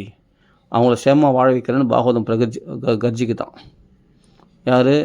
தரித்திர துக்கத்தினால் எரிக்கப்படுபவர்கள், தாரித்திரத்தினால துக்கத்தினால ஜுவரம் அந்த நோயால் எரிக்கப்படுபவர்கள், தரித்திரம் துக்கம்ன்ற நோயால் எரிக்கப்படுபவர்களால் நிச்சயமாக அந்த மனக்கொதிப்பில் அவர்களுடைய கஷ்டங்கள்லாம் போக்கி ஷேமாயவை பாகவதம் பிரகதி, அவங்கள ஷேமா வச்சு பாகவதம் அவங்கள காப்பாற்றுதான். அப்படி கர்ஜிக்குது பாகவதம். துக்க தாரித்ரிய தௌர்பாக்கிய பாப பிரக்ஷாலனாயிடுச்சு. இது துக்கம் போட்டு போய்கிடுமா, தரித்திரத்தை போய்கிடுமா, நம்ம பாவங்கள்லாம் எரிச்சு சாம்பலாக்கிடுமா. அப்படியேப்பட்ட காமக்ரோத ஜெயார்த்தம் ஹி தர்மாயம். காமக்ரோத ஜெயத்து கூட வேறு உபாயம் தேவையில்லை. அந்த பாகவத பாராயணம் வச்சாவே வீட்டில் நிச்சயமாக நமக்கு எல்லா க்ஷேமங்களும் ஏற்படும். அப்போ புரிஞ்சிங்க, அடியன் நான் தயார், நீங்கள் தயாரா? அதுதான். இப்போ அவங்க வீட்டில் பாகவதம் சொல்கிறதுக்கு நான் வரேன். எனக்கு ரொம்ப அதான் சொல்கிறேன்னே, தக்ஷன்ன்றது ஒரு 11 ரூபா தக்ஷன்ன்றது யாராலையும் முடியும். அது வந்து என்னென்னா, நான் அது 11 ரூபா வச்சு நான் ஒன்றும் பண்ண போகிறதில்ல, கோட்டை கட்ட போகல. அது ஒரு முறைக்கு, அதாவது அந்த அந்த தர்மத்துக்கு உரிய தக்ஷனை வைக்கணும். அது வந்து ஒரு நம்ம வந்து பாகவதம் பாராயணம் பண்ணுறாங்கன்னா அவங்களுக்கு ஒரு தக்ஷனை நம்மளுக்கு கொடுக்கணும் இல்லையா? அது ஒரு முறை தானே. ஒரு குரு தட்சணை கொடுக்கணும் இல்லையா? அந்த குரு தட்சணைன்றது நம்மளுக்கு ரொம்ப அதான் சொல்ல 11 ரூபா எல்லாராலையும் முடியும். அதுதான், அது கொடுத்தா போதும், இவ்வளோ தான். வேறு எந்த பணமும் லட்சக்கணக்கில் பணம்லாம் தேவையே இல்லை. மற்றதெல்லாம் நாங்கள் வரத்துக்கு போகிறதுக்கெலாம் நாங்கள் செலவு பண்ணிடுறோம், எல்லாம் நாங்கள் பார்த்துறோம், அவ்வளோதான். ஆனால் வந்தவங்களுக்கு உங்களால் முடிஞ்ச நீங்கள் என்ன சாப்பிட்றீங்களோ அது அதே சமயத்தில் வெஜிடேரியனாக இருக்கணும். நான்வெஜ் யாரும் சாப்பிட மாட்டாங்க கண்டிப்பாக. பாகவதத்தில் நிச்சயமாக நான்வெஜ் சாப்பிட மாட்டாங்க. வெஜிடேரியனாக இருந்தால் அவங்க வீட்டில் பகவானுக்கு நைவேத்தியம் பண்ணி கொடுத்தா அவங்க வீட்டில் என்ன சாப்பிட்றாங்களோ அதை எங்களுக்கு போட்டால் அந்த பாகவதம் படிக்கிற நாங்களும் சாப்பிடுவோம், அவ்வளோதான். இல்லைக்காட்டி நான் வெளியே கூட சாப்பிட்டுக்கிறோம், அவ்வளோதான். இதெல்லாம் சாப்பாட்டில் பிரச்சனை இல்லை. ஆனால் என்னென்னா மாம்சபக்ஷனும், ஏன்னா பாகவதம் உயர்ந்த பரிசுத்தமானது. அதனால் நான்வெஜ்ஜு கூடாது, வெஜிடேரியனாக இருக்கணும், அவ்வளோதான். இவ்வளோ தான் விஷயம். இந்த கட்டுப்பாடு தான், வேறு எந்த கட்டுப்பாடும் கிடையாது. நல்லா குளிச்சுட்டு ஸ்நானம் பண்ணி சுத்தமாக இருக்கணும், வீடு நல்லா பூஜை சுத்தமாக வச்சுருந்து, அவ்வளோதான். சிம்பிளாக நார்மலாக நம்ம எப்படி சுத்தபத்தமாக இருப்போமோ அவ்வளோதாங்க. ரொம்ப பெருசாலாம் கிடையாது. நீங்கள் நிறைய லட்சக்கணக்கில் செலவு பண்ணணும், பெரிய பணக்காரங்க தான் வைக்கணும் அப்படின்லாம் கிடையாது. பாகவதம் எல்லாருக்கும் உரியது. எனக்கு என்ன ஆசைன்னா, கடைசி குடிமகன் உள்ள பாமரன் வீட்டுக்குள்ளே கூட பாகவதம் போய் சேரணும்னு தான் எனக்கு ஒரு ஆசை. இந்த பாகவதம் ரொம்ப வசதி. பகவானுடைய அருளை சீக்கிரமாக பெற்று தரக்கூடியது பாகவதம். பகவானுடைய அருளை சீக்கிரமாக பெற்று தரக்கூடியது பாகவதம். ஒவ்வொரு வீட்லேயும் வைக்கணும். எல்லார் வீட்லையும் கேஹே ஜனே ஒவ்வொரு வீட்டிலையும் பாகவதம். அந்நிய தர்மான் திரஸ்கிருத்திய புரஸ்கிருத்திய மகோத்சவம்னு நாரத சபதம் விட்டார் இல்லையா? எல்லா தர்மங்களும் தூக்கி ஓரம் கட்டி வச்சுட்டு அதெல்லாம் முடியாத போது பாகவதத்தை மகோத்சவமாக கொண்டாடணும் ஒவ்வொரு வீட்லேயும் அப்படின்னு சொல்லிட்டு சபதம் விட்டார் இல்லையா? அதான் உண்மை. மகான்கள் அதுதான் விரும்புகிறாங்க. கடைசி குடிமகன் வரைக்கும் பாகவதம் போய் சேரணும். இதுதான் பாகவத்துடைய நோக்கமே. இது இந்த வர்க்கத்துக்கு தான், இந்த குலத்தினருக்கு தான், இந்த ஜாதிக்கு தான் பாகவதம் அதெல்லாம் கிடையாது. எல்லாருக்கும் சூத்திரனுக்கு, காலனி ஆளுக்கு, சேரி ஜனங்களுக்கு எல்லாருக்குமே பாகவதம் பொதுமறையானது. எல்லாருக்கும் பாகவதம் போய் சேரலாம், எல்லாரும் பாகவதம் படிக்கலாம், எல்லாரும் சந்தோஷமாக இருக்கலாம். இது 10 பைசா செலவு கிடையாது. யாருக்களையும் நீ வீணாக லட்சமாக செலவு பண்ணாதீங்க, யாரும் தேவையே இல்லை. இது எல்லார் வீட்லேயும் பாகவதம் ஏற்பாடு பண்ணலாம். வந்து போகிறாங்களே செலவு பண்ணுமா, அந்த சன்மானம் எதாவது பண்ணால் அதுவும் உங்கள் இஷ்டம். அவங்களா கொடுக்குறது என்னவோ அதான் வாங்கிப்போமே தவிர விலை பேசிக்கிட்டு இவ்வளோ கொடுத்தா தான் நான் பாகவதம் வந்து சொல்லுவோன்னா அவர்கள் பேராசை பிடித்தவர்கள் அவர்கள் வாக்கில் பாகவதம் கேட்காதீங்க, அவ்வளோதான். அந்த பாகவத்தினுடைய சாரமான பக்தி ஞான வைராக்கியம் நமக்கு உண்டாகவே உண்டாகாது. புரியுதுங்களா? அந்த பாகவதம் உண்மையாக சொல்கிறவங்க வாக்கில் பாகவதம் கேளுங்க, நிச்சயமாக உங்களுக்கு பக்தி உண்டாகும். அவ்வளோதான். எங்கே போனாலும் இப்போது இஸ்கானில் போனால் எங்கே போனாலும் சரி, எந்த ஸ்தாபனம் போனாலும் டொனேஷன் பிடுங்கி தள்ளுறாங்க. அது நம்மளை கூப்பிட்டு உட்கார வச்சு நீ லைஃப் மெம்பர் ஆகிடு, அப்படி ஆகிடு, இப்படி ஆகிடுன்ட்டு நம்மளை ரொம்ப வாண்டட் பண்ணுறாங்க. அதை ரொம்ப டிமாண்ட் பண்ணுறாங்க, நம்மளை டிமாண்ட் பண்ணுறாங்க. இதை பண்ணால் தான் உங்களுக்கு பகவான் அப்படி கருணை காட்டுவார். பணம் கொடுத்தா தான் பகவான் கருணை காட்டுவாராம். டொனேஷன் கொடுத்தா பகவான் உங்களுக்கு ரொம்ப ப்ளஸ் பண்ணுவார், உங்களுக்கு சூப்பராக இது பண்ணுவார். உங்களுக்கு நீங்கள் டொனேஷன் கொடுத்தா பகவான் உங்களுக்கு பெரிய ப்ளஸ் கிடைக்கும். உங்கள் தலைமுறை ப்ளஸ் கிடைக்கும். உங்களுக்கு அப்படி நடக்கும் இப்படி நடக்கும்ண்டு பணம் கொடுத்தா, டொனேஷன் கொடுத்தா அதெல்லாம் பண்ணுவாராம் பகவான். டொனேஷன் கொடுக்கலனா பகவான் பண்ண மாட்டாரா? நான் தான் கேட்குறேன். பணம் இல்லாதவங்க இப்போ போகிறாங்க அப்படின்னா அவங்களுக்கு எதுவும் பண்ண மாட்டாரா பகவான்? இல்லை, என்ன ஒரு மூட நம்பிக்கைகள் பாருங்கள். இல்லாத மூட நம்பிக்கைகள்லாம் உள்ளே புகுத்தி நிறைய ஸ்தாபனங்களில் பணத்தை பிடுங்குறாங்க டொனேஷன்ற பேரில். வேண்டாம். அதுவும் அந்த குருமார் இடத்துல போனால் தான் பக்தி உண்டாகுமா? வேறு எங்கே போனாலும் பக்தி உண்டாகாதான்? அப்படிலாம் கிடையாது. உங்கள் ஒவ்வொருத்தர் ஹிருதயத்துலேயும் பகவான் வாசம் பண்ணுறான். அகம் ஹிருதி சன்னிவேஷ்டோ. உங்கள் ஹிருதயத்தில் இருக்கிற பகவான் உங்களை பார்த்துன்னு இருக்கானா இல்லையா? நீங்கள் ஒவ்வொருத்தரும் சிறந்த பாகவதர்கள். முதல்ல உங்களை புரிஞ்சுங்க. உன்னையே நீ எண்ணிப்பார், இந்த உலகத்தில் எது சொந்தம் யோசித்து கூறுன்ற மாதிரி உன்னுக்குள்ளே இருக்கிற பகவானை வெளியே கொண்டு வா. நீ சாணித்தியமானவன், நீ பரம பாகவதன். ஒவ்வொருத்தரும் பரம பாகவதர்கள்.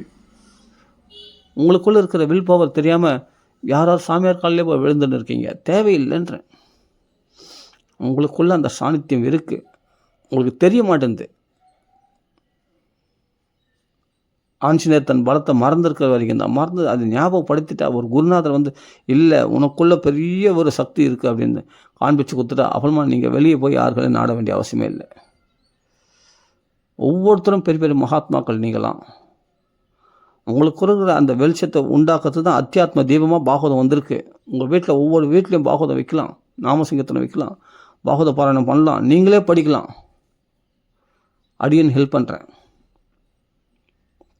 உங்கள் வீட்டில் பாகவதம் வையுங்க. நிச்சயமாக வாழ்க்கையில் எல்லா சந்தோஷங்களும் கிடைக்கும். நான் படிக்கிறேன். எனக்கு பணம்லாம் முக்கியமே இல்லை. இந்த தக்ஷன்ன்ற பேரில் ஒரு குருதர்ஷன் ஒரு 11 ரூபாய் தக்ஷன், அவள் தான், வேறு ஒன்றுமே தேவையில்லை. நீங்கள் எல்லா லட்சக்கணக்கில் செலவு பண்ணுறீங்களே யாராருக்கோ, அதெல்லாம் வேண்டாம். இனிமேல் அந்த அஜ்ஞானத்தை விடுங்க. இந்த லட்சக்கணக்கில் ஆடம்பரமாக வந்தவா அதெல்லாம் வேண்டாம். சிம்பிளாக செய்யுங்க, பாகவதம் வைக்கிங்க.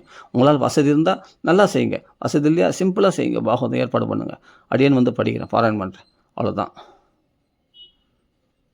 சாப்பாடு கூட நாங்கள் வெளியே சாப்பிட்டுக்கிறோம், பரவாயில்ல, எனக்கு அதை பற்றி கூட கவலை இல்லை. வந்து போகிறேன். அதான் அப்போ சன்மானம் 11 ரூபாய் தட்சணது ஒரு முறைக்கு இல்லை. இப்போது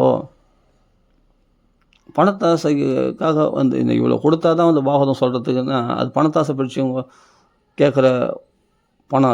அது நான் விரும்பலை. உங்களால் என்ன சன்மானம் கொடுக்க முடியுமோ அதை கொடுங்க, அவ்வளோதான். ஏன்னா இப்போ வந்து போகிறதுக்கு ஒரு செலவாகும் இல்லையா, அதுதான், வேறு ஒன்றும் தேவையில்லை. எனக்கு தேவை என்னென்னா பாகவதம் சொல்லிக்க முடியுமா, 4 பேருக்கு ஆசையாக பாகவதம் சொல்லிக்க முடியுமா, 4 பேர் வீட்டில் போய் பாகவதம் பாராயணம் பண்ண முடியுமா, அவங்க கஷ்டங்கள்லாம் விலகுமா, இந்த பாகவதம் அவங்களுக்குள்ளே கிருஷ்ண பக்தி உண்டாகுமா அப்படின்னு தான் எங்களுக்கெல்லாம் ஆசை. எல்லாருக்கும் கிருஷ்ண பக்தி உண்டாகணும், எல்லாருக்கும் இந்த பாகவத தர்மம் செழிக்கணும், எங்கே பார்த்தாலும் இந்த பாகவதம் செழிப்பாக இருக்கணும், பகவானை சந்தோஷப்படுத்தணும், எல்லாருக்கும் பக்தி உண்டாகணும், எல்லாருக்கும் ஞான வைராக்கியம் உண்டாகணும் அப்படின்ற ஆசை தான் எங்களுக்கெல்லாம். அதுக்கு அந்த சேவைக்காக நாங்கள் அதுக்காக விலை பேசினா அப்போ பகவானுடைய அன்புக்கு விலை பேசுகிற மாதிரி ஆகிடும். அது வியாபாரம், அது கிடையாது. பகவானுடைய அன்பை விலைக்கு விற்கிறதுக்கு நான் விரும்பலை, பகவானுடைய வார்த்தைகளை விலைக்கு விற்க விரும்பலை, அவ்வளோதான். அவங்களா பார்த்து என்ன கொடுக்குறாங்களோ அது நாங்கள் வரத்துக்கு போகிறதுக்கு செலவு வச்சுப்போம், அவ்வளோதான். அப்படி யாருன்னா சன்மானம் கொடுத்தாங்கன்னா அவங்களா விருப்பப்பட்டு அது வரதுக்கு போகிறது செலவு வச்சுப்போம், அவ்வளோதான். வரப்போகிறது செலவு இல்லைன்னா சும்மா இருப்போம் வீட்டில். செலவுக்காக இருந்தால் தைரியமாக 4 இடத்துக்கு போவோம் வருவோம், அவ்வளோதான். 4 பேரத்தில் பாகவத பிரச்சாரம் பண்ணுவோம், பகவான் நாமத்தை பிரச்சாரம் பண்ணுவோம், இதை தான் நாங்கள் செய்வோம். அதனால் ஃபஸ்ட்டு இந்த கனலோபேன பணத்து மேலே உள்ள பேராசை முதல் தூக்கி எறிஞ்சால் தான் ஆசையை வர்றதுக்கு தான் பாகவதமே தவிர ஆசையை அதிகரிக்க செய்ய கிடையவே கிடையாது. எல்லாம் புரிஞ்சுங்க. அப்படிப்பட்ட ஆசையற்றவர்கள் வாக்கள் தான் பாகவதம் கேட்கணும். பேராசை பிடித்தவர்கள் இவ்வளோ வேலை பேசின்னு வராங்களே அதுலேருந்தே தெரிஞ்சு அவங்க பேராசை பிடிச்சவொடனே அவங்க வாக்கில் போய் பாகவதம் கேட்கலாமா? என்னங்க, இவ்வளோ வேலை பேசின்னு வராங்கனாவே அவங்க பேராசை பிடிச்சவன்னு தெரியலையா? அப்போ அவங்க வாக்கில் போய் பாகவதம் கேட்டால் உங்களுக்கு பக்தி ஞான வைராக்கியம் உண்டாகுமா? நம்மளுக்கே தெரியல இதெல்லாம். அப்புறம் எதுக்கு அவங்க வாக்கில் பாகவதம் கேட்குறீங்க? தூக்கி போடுங்க. நீங்கள் படிங்க பாகவதத்தை, உங்களுக்கு சக்தி இருக்குங்க, உங்களால் படிக்க முடியும். நீங்கள் பாகவத பாராயணம் பண்ணுங்கள். சம்ஸ்கிருதம் ஒரு பெரிய விஷயமே இல்லை. பகவானுடைய அருள் இருந்தால் ரொம்ப எனக்கு சுலபமாக கிடைச்ச மாதிரி சம்ஸ்கிருதம். நான் எந்த ஒரு எந்த குருவும் ஆசைச்சு நான் போய் கற்றுக்கல சம்ஸ்கிருதம் வந்து எந்த ஒரு பிராமணர் வாக்குலையும் நான் சம்ஸ்கிருதம் கற்றுக்கல, எந்த ஒரு குருவும் ஆசைச்சு சம்ஸ்கிருதம் கற்றுக்கல. எப்படி கற்றுனா முன்ஜென்மத்தில் விட்ட குறை தொட்ட 5 நாளில் படிக்க வந்துடுச்சு எனக்கு. அதே சமயத்தில் பகவானே குருவாக இருந்து எனக்கு உபதேசம் பண்ணான் இந்த சம்ஸ்கிருதம் படிக்கிறதுக்கு. இவ்வளோ தான், பகவான் தான் எனக்கு குரு சொல்ல போனான். அப்படி குருன்னு இருந்தால் பகவான் தான் குரு. வேறு யாரும் குரு கிடையாது. நான் எந்த பிராமணர்களையும் போய் நான் கிளாஸில் போய் கற்றுக்கல. நல்லா ஓப்பனாக சொல்கிறேன், கற்றுக்கல. எந்த பிராமணர்களையும் எந்த குருக்களையும் போய் கற்றுக்கல. பகவானுடைய அருள்னால சித்திச்சது எனக்கு 5 நாளில் பாகவதம் பாராயணம் பண்ண வந்தது. அதனால் எல்லாரும் படிக்கலாம் பாகவதம், எல்லாருக்கும் உரிமையானது. இது பொதுமறை. இது இந்த வர்க்கத்துக்கு தான், இந்த குலத்தினருக்கு தான் உரிமை வந்து கிடையாது. அதனால் திருப்பி ஏன் ஆணித்தரமாக அடிச்சு சொல்கிறேன்னா, உங்கள் ஒவ்வொரு வீட்லேயும் க்ஷேமங்கள் ஏற்படணும், எல்லார் வீட்லேயும் மங்களம் ஏற்படணும், எல்லார் வீட்லேயும் மகோத்சவங்கள் ஏற்படணும், எல்லா பிராமணர்களோ வைசியர்களோ எல்லார் வீட்லேயும் ஏழைப்பட்டவங்க பணக்காரங்க எல்லார் வீட்லேயும் செழிப்பு ஏற்படணும், எல்லா விதத்தையும் சகல மங்களம் ஏற்படணும், எல்லாத்துலையும் லக்ஷ்மி மாடாளன் ஆகிய நாராயணன் வந்து உட்காரணும், அது ராதாகிருஷ்ணன் வந்து உட்காரணும், சீதாராமன் வந்து உட்காரணும், எல்லாம் செழிப்படையணும், எல்லார் வீட்லேயும் பாகவதம் வைக்கணும், எல்லார் வீட்லேயும் பாகவதமே வச்சிடணும், திருப்பி பாகவத நிஷ்டையாக இருக்கணும், இந்த ராமநாமம் சொல்லணும், நாம சங்கீர்த்தனங்கள் நிறைய பண்ணணும், செழிப்படையணும், எல்லார் குடும்பத்திலும் க்ஷேமங்கள் ஏற்படணும், மங்களங்கள் ஏற்படணும். இதுதான் அடியனுடைய ஆசை. எல்லாருக்கும் பக்தி, அதுக்கு மேலே எல்லாத்துக்கும் மேலே முக்தியை விட பக்தி சிறந்தது தான். முக்தின் ததாதி ந கர்ஹிச்சித் பக்தி யோகம்னு சொல்கிறார் ரிஷபாதத்தில். அப்போ முக்தி கொடுத்தாலும் குத்துவானா, பகவான் பக்தி கொடுக்க மாட்டான். பக்தி தான் ரொம்ப வசதியாக. பக்திக்கு என்னென்னா பகவானே தன்னை அடிமையாக்கிடுவானோ. அகம் பக்த பராதீனன்ற மாதிரி மாதிரிலாம் கிடையாது. அகம் பக்த பராதீன பகவான் அசுதந்திரம், அவனுக்கு சுதந்திரம் இல்லாமல் போயிடும். பக்தன் இஷ்டப்படி பகவான் நடப்பான். அந்தளவுக்கு பக்திக்கு அவ்வளோ சக்தி உண்டு. அதனால் எல்லாம் பக்தர்கள் ஆகணும்னு தான் அடியனுக்கு ஆசை. அதனால் எல்லார் வீட்லேயும் பாகவதம் வைங்க. எல்லோரும் அடியன் வந்து படிக்கிறேன் என்னால் முடிஞ்ச வரைக்கும். அது மாதிரி படிக்கிறவங்கள கூப்பிடுங்க, உங்கள் வீட்டில் பாகவதம் வைங்க, சந்தோஷமாக என்ஜாய் பண்ணுங்கள். புரியுதுங்களா? இதனால் வந்து இது ஏழைப்பட்டவங்களுக்கு பாகவதம் கிடையாது, பணக்காரர்கள் பக்தம் தான் பாகவதம் அப்படின்ற ஒரு இந்த மூட நம்பிக்கைகளை இன்றைக்கி அப்படி தான் வளர்த்துட்டாங்க நிறைய பேர். அப்படி வளர்த்து தான் இன்றைக்கி யாருக்குமே பாகவதம் போய் கடைசி குடிமகள்லாம் போய் பாகவதம் சேராமே போயிடுச்சு. இந்த சுத்தம் ஆச்சாரம் இப்படிப்பட்டவங்களுக்கு தான் போய் பாகவதம் சேரும் அப்படிலாம் கிடையாது. எல்லாமே சேரி ஜனங்களுக்கு, இடைச்சேரி ஜனங்களுக்கு, மற்ற வர்க்கத்தில் இருக்கிறவங்க, கடைசி குடிமகன் எல்லாருக்கும் போய் பாகவதம் சேரணும். அப்போ தான் நம்ம சனாதன தர்மத்துடைய பெருமை தெரியும் உலகத்துக்கு. நம்ம வெளிநாட்டிலலாம் போய் பாகவத பிரச்சாரம் பண்ணுறோம், நம்ம நாட்டிலே பாகவதம் எவ்வளோ பேர் கேட்காம இருக்கிறாங்க. அவர்களுக்கெல்லாம் போய் சேரணும். முதல்ல அதை புரிஞ்சுங்க. நம்ம நாட்டிலே எவ்வளோ பேர் ஒதுக்கப்பட்டவர்களாக இருக்காங்க. அவங்க ஒதுக்கப்பட்டவர்களாக இருக்கக்கூடாது. அவங்களாம் வந்து அவங்க வீட்டிலலாம் பாகவதம் வைக்கணும். அந்த கடைசி குடிசையில் இருக்கிற, அந்த கிராமத்தில் இருக்கிற ஒரு குடிசை வீட்டில் இருக்கிற அவங்க வீட்லேயும் பாகவதம் ஒரு விளக்கேற்றி வச்சு பாகவத பாராயணம் பண்ணணும். அது மாதிரி போய் ரீச் ஆகணும். இந்த பாகவதம் எல்லாருக்கும் போய் பாகவதம் சேரணும். இப்போ பைபிள் ரீச் ஆகுதில் எல்லாத்துலேயும் போய் அங்கே கிராமங்கள்லாம் போய் நிறைய இந்த தேவாலயம் ஆரம்பிச்சிட்டாங்க இல்லையா, தெய்வ அருள் எல்லோரும் கிடைக்கணுன்ற ஒரு ஆசையில் தானே அவங்களாம் போய் பண்ணுறாங்க. அது நல்லது தான், இல்லைன்னு சொல்ல வரல. அப்போது அதை விட பாகவதம் எந்த விதத்தில் குறைச்சல் சொல்ல பார்க்கலாம். பாகவத்துடைய கிருஷ்ண அனுபவங்களை கேட்டாங்கன்னா, கிருஷ்ணனுடைய அவதார கதைகளை கேட்டாங்கன்னா எவ்வளோ ஆனந்தப்படுவாங்க. இன்னும் சூப்பராக இருக்கும் இல்லையா? அந்த பாகவத மகிமைகள் கேட்க எல்லாரும் அந்த பாகவத தர்மத்துக்கு வருவாங்க இல்லையா? அது மாதிரி கடைசி குடிமகன் வரைக்கும் நம்ம பாகவதம் போய் சேரணும், எல்லாருக்கும் ரீச் ஆகணும். அதான் அடியனுடைய ஆசை. இது பொருள் உதவி, அந்த உதவி, இந்த உதவி எதுவுமே தேவையில்லை. உங்கள் வீட்டில் ஃபஸ்ட்டு நீ பாகவதம் படி முதல்ல. நான் சொன்னேன், நான் ஏதாவது பொருள் உதவி பண்ணுமா, நான் பண உதவி பண்ணுவேன், அதெல்லாம் இருக்கட்டும். முதல்ல உங்கள் வீட்டில் பாகவதம் வை. நான் அதான் சொல்லுவேன். இதுக்கு எதாவது டொனேஷன் பண்ணணுமா, அந்த டொனேஷன் தூக்கி முதல்ல இந்த டொனேஷன்ற பேரே வரக்கூடாது. பாகவதம் பக்தர்கள் தான் வேணுமே தவிர உன் டொனேஷன் வேணாம். நீ பக்தனாக ஆகணும், அதான் எனக்கு வேணும். உங்கள் வீட்டில் பாகவதம் வைக்கணும், அதான் எனக்கு வேணும். அது மாதிரி கிடைப்பாங்களா? அப்போது உன் பண உதவி வேணும்னா அப்போ 4 பேருக்கு புஸ்தகம் பிரிண்ட் பண்ணி இலவசமாக புஸ்தகங்களை கூட பாகவதம் எளிமையான தமிழில் கூட அவங்க போய் சேரட்டும், அவங்களும் படிக்கட்டும். படிக்கிறத விட கேட்குறது ரொம்ப விசேஷம். அதனால் எல்லார் வீட்லேயும் பாகவதம் வையுங்க, கேளுங்க, சந்தோஷமாக ஆனந்தமாக அனுபவிங்க. இதுதான் அடியனுடைய நோக்கமே. இதுதான். ராம ராம ராம ராம ராம. அதனால் இன்றைக்கி ஒரிஜினலான பாகவதம் கேட்குறது ரொம்ப ரொம்ப கஷ்டம். அதனால் இதுபோல் ஆசை இல்லாதவர்கள் வாக்கில் பாகவதம் கேட்கணும், அவங்க வீட்டில் பாகவத பாராயணம் பண்ணணும், எல்லாருக்கும் பாகவதம் போய் ரீச் ஆகணும். அதனால் இதெல்லாம் ஜாதி மதம் பேதம்லாம் பார்க்கக்கூடாது, அது அப்பாற்பட்டு போகணும். பாகவதம் அது எல்லாத்துக்கும் அப்பாற்பட்டது. இது வர்ணாசிரம நியமங்களுக்கு அப்பாற்பட்டது பாகவதம். சுகாச்சாரியர் எந்த வர்க்கத்தை சேர்ந்தவர்? பிராமண குலத்தில் பிறந்தார், ஓகே. ஆனால் அவர் எந்த நிலையில் இருக்கார்? இதுக்கெல்லாம் அப்பாற்பட்ட நிஸ்திரைகுண்ய பவார்ஜுனா, முக்குணங்களுக்கு அப்பாற்பட்ட நிலையில் பிரம்மனிஷ்டை நிலையில் இருக்கிறையா, அதுதான் உண்மையான. அதான் சொல்கிற சர்வபூத ஹிருதயம், சகல ஜீவராசிகளுக்குள்ளும் இருக்கிற ஆத்மஸ்வரூபத்தில் நிலைச்சி இருக்கக்கூடியவர். அப்படிப்பட்ட ஆத்மா யாருக்கு சொந்தமானது? எல்லா ஜீவராசிகளுக்குள்ளும் ஆத்மா இருக்குது அப்படின்னா அது பொது. அப்போ அந்த நிலையில் சித்திக்கணும். சுகாச்சாரியர் இருக்கிற நிலையில் நம்ம உயரணும்னா அவர் சுகாச்சார வாக்கில் உள்ள பாகவதத்தை கேட்கணும். கேட்டால் அப்போ தான் அந்த ஜாதி மதம் பேதன்ற இந்த அஜ்ஞானமானது ஒழியும், நிம்மதி பெருகும், பகவத் பக்தி பகவான் சந்தோஷம் அடைவான். பக்தின்றது பொதுமறை. வர்ணாசிரம தர்மங்கள்லாம் பிராமண தர்மம்னா அது பிராமணம் மட்டும்தான் கடைப்பிடிக்கணும். சத்திரியனா சத்திரிய தர்மத்தை சத்தியமாக தான் கடைப்பிடிக்கணும். வைசியன்னா வைசிய தர்மம் தான் கடைப்பிடிக்கணும். அது மாதிரி சூத்திரனா சூத்திர தர்மம் தான் கடைப்பிடிக்கணும். மற்றவங்களாம் கடைப்பிடிக்கக்கூடாது. அதெல்லாம் ஒரு இது இருக்குது இல்லையா, கட்டுப்பாடுகள் இருக்குது. ஆனால் பக்தின்றது யாருக்குன்னா பொது தர்மம். இது எல்லோரும் கடைப்பிடிக்கலாம். ஆண் பெண், படித்தவன் படிக்காதவன், பாமரன் பணக்காரன், பிராமணன் சத்திரியன் வைசியன் சூத்திரன், கீழ்நிலையில் இருக்கிறவங்க, காட்டுவாசிகள், எல்லாமே பறவைகள் மிருகங்கள்லாம் கூட பக்தியை கடைப்பிடிக்கலாம். அது சிரவணம் பந்தலையே பாகவதம் கேட்கும்போது அந்த விஷயத்தில் அது பக்தி யோகத்தை கடைப்பிடிக்குது. அது மாதிரி சகல ஜீவராசிகளும் பக்தியை கடைப்பிடிக்கலாம். இது பொதுமறை. பாகவதம் பொது தர்மம், பக்தின்றது பொது தர்மம், எல்லாருக்கும் உரியது. அதனால் இப்போ கேட்டு கொண்டு இருக்கிற நீங்கள்லாம் எல்லாருக்கும் ஏதோ ஒரு கஷ்டங்கள் இருக்கும். உங்கள் வீட்டில் பாகவதம் வைக்கணும்னா அடியேன் வரேன், பாகவத பாராயணம் பண்ணுறேன், வீடு க்ஷேமம் அடையட்டும். அவ்வளோதான் என் நோக்கமே. பணம் பொருள் காசெல்லாம் முக்கியமே இல்லை. ஓப்பனாகவே சொல்கிறேன், எனக்கு பணம் பொருள் காசுலாம் முக்கியமே இல்லை. உங்கள் வீட்டில் பாகவதம் வைக்கணும்னா சொல்லுங்கள், வந்து அடியேன் பாராயணம் பண்ணுறேன். பேருக்கு ஒரு தட்சிணை, அந்த 11 ரூபா சொன்னேன் இல்லையா, அது கூட ஒரு பேருக்கு சொல்கிறேன், அவ்வளோதான். அது ஏன்னா அது ஒரு தர்மம். அந்த தர்மத்தை நம்ம கடைப்பிடிக்கணும். அதுக்காக தான், வேறு எந்த செலவும் கிடையாது. 10 பைசா செலவு கிடையாது. லட்சக்கணக்கில் செலவு பண்ணி வேஸ்ட்டாக ஏமாந்து போகாதீங்க. அது மாதிரி பிராமணர் இடத்துல நீங்கள் எளிமையான பாகவதம் உங்கள் வீட்டில் பாராயணம் பண்ணுறதுக்கு நான் தயார். ஒவ்வொரு வீட்லேயும் அது போல் பாகவதம் செழிக்கணும். அவ்வளோதான் நம்ம நோக்கமே தான். எல்லார் வீட்டிலும் பக்தி பெருகணும். அதான் நம்ம நோக்கமே. பணம் நோக்கம் கிடையாது. பணத்தாசை வர்றது தான் நோக்கமே. முதல் புரிஞ்சிங்க, நாங்கள் ஆப்போசிட்டான நோக்கம் கொண்டவர்கள். பகவானிடத்தில் ஆசை உண்டாகணும், உலக ஆசைகளை விடணும். அதான் நோக்கமே. இந்த நோக்கத்துக்காக எல்லார் வீட்லையும் பாகவதம் வைக்கிறதுக்கு நான் தயார். அவங்களுக்கு அத்தியாவசிய தேவைகள் இருக்குது, அது இல்லைன்னு சொல்ல முடியாது. அது நீங்கள் சங்கல்பம் பண்ணிக்கிட்டு கண்டிப்பாக அது நிறைவேறும். இந்த பாகவதம் வைக்கிறதுனாலே லக்ஷ்மி மணாலம் வந்துட்டாங்கன்னா அந்த வீட்டில் கண்டிப்பாக லக்ஷ்மி பெருக்கும். அது பெரிய விஷயமே இல்லை. ஆனால் அது அல்ப பலன்னு.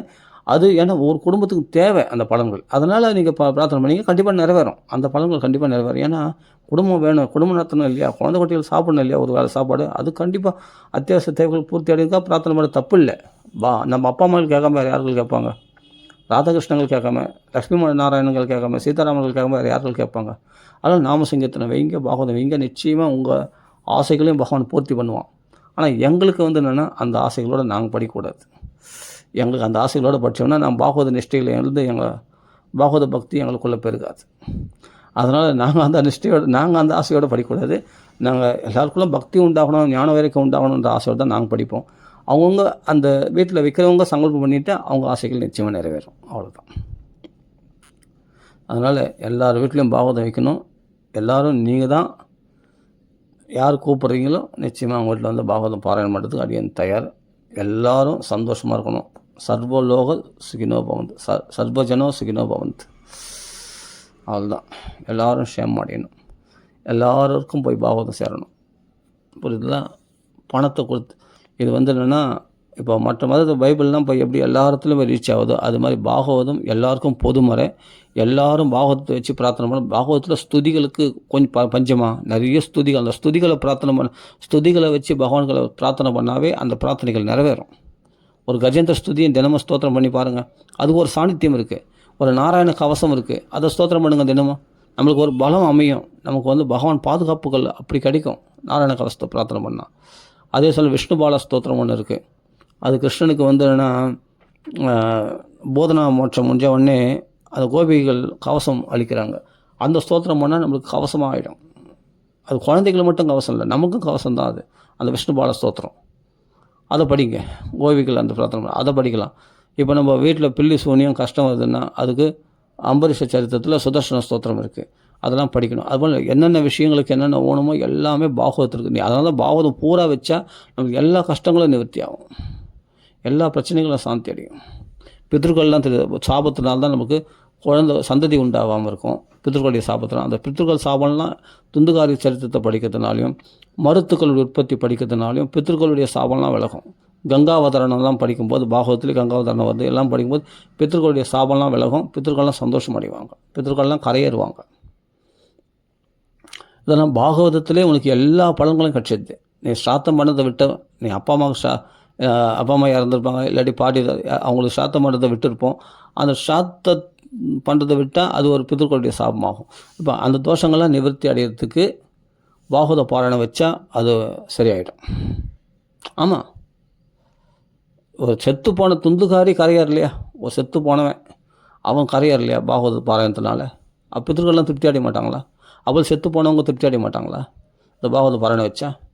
செத்து போன துந்துக்காரி கோகர்ணன் பாராயணம் வச்சோடனே துந்துக்காரி கரையேறிட்டானே, அப்போ நம்ம பிதர்கள்லாம் கரையேறுவாங்க இந்த பாகவத பாராயணத்தினால அப்படின்னு நம்ம ஸ்பஷ்டமாக தெரியுது இல்லையா துந்துக்காரி கதையிலிருந்து. அது மாதிரி நம்ம பித்தர்களுடைய சாபம்லாம் விலகும், பித்தர்கள்லாம் கரையேறுவாங்க, அவங்க திருப்தி அடைவாங்க, நம்மளுக்கு ஆசீர்வாதம் பண்ணுவாங்க. பித்ருலோகத்திலேருந்து நமக்கு எல்லாமே தேவர்கள், பித்ருக்கள், ரிஷிகாடன் இந்த 3 கடன்களும் அடையும் பாகவத பாராயணம் பண்ணுறதுனால. நம்மளுக்கு சகல ஜீவராசிகளுடைய அனுகூலத்தையே நம்ம பெறலாம் பாகவத பாராயணத்தினால. நிறைய பலன்கள், எக்கச்சக்க பலன்கள் பாகவதம். தர்மம், யசஸ்யம், ஆயுஷ்யம், தன்யம் எல்லாமே கிடைக்கும் பாகவத பாராயணத்தினால. அதனால் தாராளமாக வைக்கணும் பாகவதத்தை. என்ன ஆகிடும், செலவு தான் இல்லையே. இப்போ நான் சொல்கிறேன்னு அடியேன்னு வரத்துக்கு செலவு கிடையாது. இப்போ நீங்கள் லட்சக்கணக்கில் செலவு வச்சு பண்ணணுன்னா தான் நீங்கள் யோசிக்கணும். இப்போ தான் நம்ம நல்லது கிடைக்குதுன்னா நம்ம சின்ன முயற்சி, ஆனால் பெரிய பலன் கிடைக்குதுன்னா யார் வேணான்னு சொல்லுவா? அப்போ எங்கள் வீட்டில் வைங்க கண்டிப்பாக நீங்கள் கேட்கணும். அப்படி கேட்டால் அடியேன் பாகவத பாராயணம் பண்ணுறேன், சேமத்தை அடையுங்க, எல்லோரும் சந்தோஷமாக அடையுங்க. அவ்வளோதான். எல்லோரும் கிருஷ்ண பக்தி எல்லாத்துலேயும் பெருகட்டும், உற்சவமாக கொண்டாடுங்க. இதுதான் அடியனுடைய ஆசை. இது நீங்கள் சொல்கிறதுல தான் இருக்குது. அடியன் பாராயணம் பண்ணுறதுக்கு தயார். ராம ராம ராம ராம. ஸ்ரீ ராமநாம சங்கீதத்துக்கு ஜெய். நான் பிரம்மனிஷ்டர் கிடையாது. இருந்தாலும் இந்த கலிகாலத்தில் அப்படி கிடைக்கவும் மாட்டாங்க, ரொம்ப கஷ்டம். ஏதோ இது மாதிரி ஒரு பக்தி சேவையோடு செய்யணும்னு ஆசைப்படுறவங்க வாக்கில் நிச்சயமாக பாகவதம் கேளுங்க, பாகவத பாராயணத்தை வைங்க. வீடு சேமம் அடையட்டும், நம்ம தரித்திரங்கள்லாம் விலகட்டும், நம்ம கஷ்டங்கள்லாம் விலகி சந்தோஷம் பெருகட்டும். ஓகேவா? ராம ராம ராம ராம ராம ராம ராம ராம. நீங்கள் அப்படி ஆசைப்பட்டீங்கன்னா கமெண்ட்ஸில் உங்கள் அட்ரஸை தெரிவிங்க. அடியன் இல்லை உங்கள் நோக்கத்தை சொல்லுங்கள். நான் என் நம்பர் தரேன், ஒரு நம்பரை, அதில் நம்ம கான்டாக்ட் பண்ணிக்கலாம். ராம ராம ராம ராம. தாராளமாக வைங்க. எல்லாருக்கும் போய் பாகவதம் ரீச் ஆகணும். 4 பேர் உங்கள் வீட்டில் பாகவதம் வச்சா 10 பேரை கூப்பிடுங்க. 10 பேர் கூப்பிட்டு வயிறார சாப்பாடு போடுங்க. பாகவதம் வச்சா நல்லா அவங்களாம் மனசு குளிர்ந்து அவங்க வாழ்த்துனாங்கன்னா நம்மளுக்கு எல்லாமே பலிதமாகும். பாகவதம் வச்சா அது வசதி இருக்கிறவங்க பண்ணட்டும். சரி, உங்களால் அன்னதானம் பண்ண முடியல, ஒரு பழம், ஒரு 2 வாழைப்பழம், வரவங்களுக்கு ஒரு வாழைப்பழம் கொடுத்த பிரசாதமாக கொடுத்தோட போதும். அவ்வளோதான். அப்படி பாகவதம் வைங்க உங்கள் வீட்டில், தாராளமாக வைங்க. செலவு வேண்டாம், ரொம்ப செலவு பண்ண வேண்டாம். ஆடம்பர செலவு பண்ண, ஆடம்பர பூஜைகள்லாம் பண்ண வேண்டாம். உங்கள் வீட்டில் பாகவதம் வைங்க. சிம்பிளாக ஒரு விளக்கு ஏற்றி வச்சு பாகவதம் படித்தாலே போதும். 2 பூ பகவான் திருவள்ளில் போட்டால் போதும். ரொம்ப ஆடம்பரம்லாம் வேணாம். பாகவதம் தான் முக்கியம், பக்தி தான் முக்கியமே தவிர ஆடம்பரம் முக்கியம் இல்லை. ஒரு பத்திரம் புஷ்பம் பலம் தோயமே பக்தியாக பிரயச்சிது, பக்தி தான் முக்கியமே தவிர ஆடம்பர பூஜைகள் தேவையில்லை. ஒரு புஷ்பம், ஒரு துளசி, ஒரு உத்தரணி தீர்த்தம், ஒரு புஷ்பம், ஒரு பழம் கொடுத்தா போதும், பகவான் சந்தோஷம் அடைஞ்சிடுவான். உன் பக்தி தான் பகவான் விரும்புகிறத தவிர அவனே லக்ஷ்மி மாடாளன், அவன் கொடுத்ததில் தான் நம்ம அவனுக்கு திருப்பி கொடுக்குறோம். நம்ம ஆடம்பர பூஜைகளை நல்ல பழம், காய், அது இதுன்னு நம்ம வடை பாயசத்தோட சாப்பாடு, அது இதுன்னு எதுக்கு இதெல்லாம் ஆடம்பரம்? இதெல்லாம் நான் கொடுத்தது தானே எனக்கு நீ திருப்பி கொடுக்குறேன். நீ என்ன எனக்கு என் கையில் எல்லாத்தையும் கொடுக்க போகிறேன்? உன் மனசை கொடு, உன்னுடைய அன்பை கொடு. அதான் பகவான் கேட்குறான், வேறு எதுவும் பெருசாக கேட்கல. இவ்வளோ தான், இதை புரிஞ்சுக்கிட்டால் போதும். அப்போ எல்லார் வீட்லேயும் பாகவதம் வைக்கலாம். இதுக்கு வசதிகள்லாம் வசதிகள்லாம் தடைகளே கிடையாது. ஆனால் தூக்கி குப்பத்தில் போடுங்க வசதிகள்லாம். பகவானுடைய அன்பை மட்டும் சம்பாதிச்சிங்க, மற்ற வசதிகள்லாம் உங்களை தேடி வரும். லக்ஷ்மி மணாலும் சந்தோஷம் அடையணும், அதான் நோக்கமே. ஓகேவா? கிருஷ்ண பிரியம் சகல கல்மஷநாசனம் ச முக்தியேக ஹேதுமிக்க பக்தி விலாசகாரி. அதான் முக்திக்கு காரணமாக கூடிய பக்தி நமக்குள்ளே பிரகாசிக்கணும். அதான் நோக்கமே, பாகவத்துடைய நோக்கமே. பாகவத் சொல்லியிருப்பத்தியா, கிருஷ்ணனுக்கு சந்தோஷம் உண்டாகணும். பாகவதம் எதுக்காக வைக்கணும்? கிருஷ்ணனுக்கு சந்தோஷம் உண்டாகணும். புத்திர பாக்கியம் அதெல்லாம் இருக்குது, அதெல்லாம் அப்புறப்பட்ட பிரச்சனை. அதெல்லாம் அவங்க பிரார்த்தனை நிறைவேறட்டும். ஆனால் உண்மையிலே பாகவத பட்சம் என்ன உண்டாகணும்? முதல் கிருஷ்ணனுக்கு சந்தோஷம். கிருஷ்ணன் சந்தோஷம் பண்ணால் எது கொடுக்க மாட்டான். கிம் துர்லபம், எது துர்லபம் கிடையாது. ஆனால் அலம் லபாத்மபிகி, போதும் அல்பமான விஷயங்கள் எல்லாம் நம்ம அனுபவிச்சிடலாம். ஆனால் பகவான் ஸ்வபாத பல்லவன், தன்னையே கொடுத்துருவானா. தன் திருவடிகளை அந்த ஹிருதயத்தில் வச்சுருவானா. பாகவதம் படிக்கிறதுல தன்னையே கொடுத்துருவானா. ஹிருதி பிரசித்தி, அந்த பக்தர்களை நினச்சி ஹிருதயத்தில் சந்தோஷம் அடைகிறானா. பாகவதம் வைக்கிற வீட்டில் கிருஷ்ணன் அவ்வளோ சந்தோஷம் அடைகிறானா. அப்போ கிருஷ்ண பிரியம், கிருஷ்ணனுக்கு அவ்வளோ சந்தோஷமாக. கிருஷ்ண பிரியம் சகல கல்மஷ நாசனம் இந்த கல்மஷங்கள் தான் நம்மளை அவ்வளோ துன்பங்களால் அலைகழிக்குது. நிம்மதி இல்லாமல் வந்தது? பொறாமை, துவேஷம், அவனை பார்த்தா பிடிக்கல, இவனை பார்த்தா பிடிக்கல. நமக்குள்ளே கல்மஷத்தை வச்சுக்கிட்டு நம்ம உன்னத்தில் தோஷம் சொல்கிறோம். அவன் குற்றவாளி, இவன் குற்றவாளி, அவன் நல்லவன் இல்லை, இவன் நல்லவன் இல்லை. ஏன் அந்த தோஷம் தான்? உனக்குள்ளே தோஷம் இருக்குது. அதனால் அந்நிய தோஷ குணச்சிந்தனம் ஹாசு முக்த்வா சேவா கதாரசமாகோ பிபதாதரேன. மற்றவங்களுடைய தோஷத்தையும் பற்றி சொல்ல, நல்லதையும் பற்றி சொல்லாத. டிக் போட்டு பாகவத சேவா கதா ரசம், இது ரசமாக இருக்குது, இதுக்கெல்லாம் பணத்தும் 10 பைசா செலவில்லை, யார் வேணாலும் பாகவதம் பருக்கலாம் அப்படின்னு ஆசையோடு வைங்க. பாகவதத்தை ஆசையோடு பாகவதம் அடியேன்னு வந்து படிக்கிறதுக்கு தயாராக இருக்கிறேன், பாராயணம் பண்ண தயாராக இருக்கிறேன். சந்தோஷமாக என்ஜாய் பண்ணலாம். கிருஷ்ண பிரியம் சகல கல்மஷநாசனம் ச முக்தியேக ஹேதுமிக பக்தி விலாசிகாரி சந்த கதா. சாதுக்கள் வாக்கில் பாகவதம் கேட்கணும். சந்த கதானகம் இதம் பிபதாதரேன தீர்த்தேன் லோகே தீர்த்தேன லோகேஹி தீர்த்தேன பரிசீலனை சேவையாகும். அதனால் உலகத்தில் போய் தீர்த்த யாத்திரை ஏன் அலையிறீங்க? ஒத்துழைக்காத இந்த உடம்புனால ஏன் கஷ்டப்படுறீங்க? ஏன் சிரமப்படுறீங்க? வீட்டில் உட்காந்து பாகவத பாராயணம் பண்ணலாமே, நிம்மதி அடையலாமே. பாகவத் கதாரசத்தை அனுபவித்தா இங்கேயே சகல புண்ணிய திட்டங்களும் இங்கே வந்துடுமே. தத்கிருஹம் தீர்த்தரூபம் வசதாம் பாபம். அந்த வீடு புண்ணிய தீர்த்தங்களுக்கு இருப்பிடும், புண்ணியக்ஷேத்திரங்களுக்கு இருப்பிடும். அங்கேயே கங்கா கங்கை கயா போனால் கூட இவ்வளோ புண்ணியம் கிடைக்காதான். அதெல்லாம் பாகவதம் குத்துருமா அவ்வளோ புண்ணியங்களையும். கயாசத்தில் பிண்டம் போட்டால் என்ன புண்ணியம் கிடைக்குமோ அது பாகவதம் படாயம் பண்ணவே அந்த பித்ருக்கள்லாம் திருப்தி அடைவாங்க. கயாசத்தோட வசதி பாகவதம், யமுனையோட வசதி, கங்கையோட வசதி பாகவதம். அப்புறமா என்ன வேணும்? இந்த பாகவத கங்கையில் நீங்கள் முழுகணும், அவ்வளோதான். இதை தான் செய்யணும். இது பக்தி வெள்ளம் பெருக்கடிக்கக்கூடியது பாகவதம். இந்த பக்தி யமுனை இது பாகவத பாராயணம். அதனால் எல்லாருக்குள்ள இந்த பாகவதம் அவ்வளோ விசேஷம். சதாசிவம் எப்பொழுதும் பாகவத்தை சேவிக்கணும், பாகவத நிஷ்டையில் இருக்கணும், அந்த பாகவத பக்தியில் நாம் அனுபவிக்கணும். அதனால் எல்லார் வீட்லேயும் பாகவதம் வைக்கணும். இந்த க்ஷேமம் எல்லாருக்கும் ஏற்படணும். பாகவத மங்களம் எங்கேயும் பெருகணும். பக்தி சாம்ராஜ்ய லக்ஷ்மி சர்வ எல்லாத்துலேயும் பிரகாசமாக இருக்கணும் அப்படின்னு தான் பிரார்த்தனை பண்ணிட்டு நம்ம பூர்த்தி பண்ணிக்கலாம். யாருக்கும் கவலைப்பட வேண்டியதில்லை. யார் வீட்லேயும் பாகவதம் வைக்கலாம். என்னென்னா இந்த தீட்டு சமயம் மட்டும் இருக்கக்கூடாது. பெண்கள் வீட்டு விளக்குற சமயத்தில் மட்டும் பாகவதம் வைக்கக்கூடாது, அவ்வளோதான். ரெண்டாவது மற்ற நேரத்தில் பாகவதம் வைக்கலாம், தாராளமாக மற்ற நேரத்தில் பாகவதம் வைக்கலாம். அப்புறம் நான்வெஜ்ஜு கூடாது. எல்லாருமே இது தெரிஞ்ச நார்மலான விஷயந்தான், இருந்தாலும் சொல்லிக்கிறேன். நான்வெஜ்ஜு கூடாது. இந்த சப்தாகம் 8 நாள் நான்வெஜ்ஜு கூடாது. யார் வீட்டில் வேணால் வைக்கலாம். இது நான் சொல்கிறேன்னா அது பிராமணன் வீட்டில் தான் வைக்கணும், வைஷ்யம் வீட்டில் தான் வைக்கணும் கிடையாது. எல்லார் வீட்லையும் இது கூட கீழ்நிலையில் இருக்கிற எல்லா இடைச்சேரி ஜனங்கள் கூட வைக்கலாம். அதாவது கிராமங்களில் வைக்கலாம். அடித்தளமாக இருக்கிற பிராமணர்கள் வீட்டில் எல்லார் வீட்லேயும் பாகவதம் வைக்கலாம். அடியன் பாராயணம் எடுத்து தயாராக இருக்கிறேன். எந்த வீட்டில் கூப்பிட்டாலும் அது ஜாதி மதம் பேதெல்லாம் கிடையாது. இதெல்லாம் அப்பாற்பட்டது பாகவதம். எல்லாருக்கும் போய் பாகவதம் ரீச் ஆகணும். எல்லாருக்கும் போய் சேரணும். இதுதான் அடியனுடைய நோக்கம். எல்லாருக்குள்ள பக்தி ஞான வைராக்கியம் பிரகாசிக்கணும். இந்த பக்தி இந்த பாகவதம் எல்லாத்துலேயும் பரவணும். ஓகேங்களா? இதுதான் அடியனுடைய ஆசை. எல்லாருக்கும் உண்மையான பக்தி உண்டாகணும். இதுக்கு பணம்லாம் செலவு தேவையில்லை. திருப்பி சொல்கிறதுனா பண செலவு தேவையில்லை. யார் வேணாலும் பாகவதம் வைக்கலாம் வீட்டில், இவ்வளோதான். அதனால் ஸ்ரீதீர்த்த யாத்திரை சிரமமான அதிகமான பண செலவு பண்ணுற விசேஷங்களில் ஏன் ஓடுறீங்க?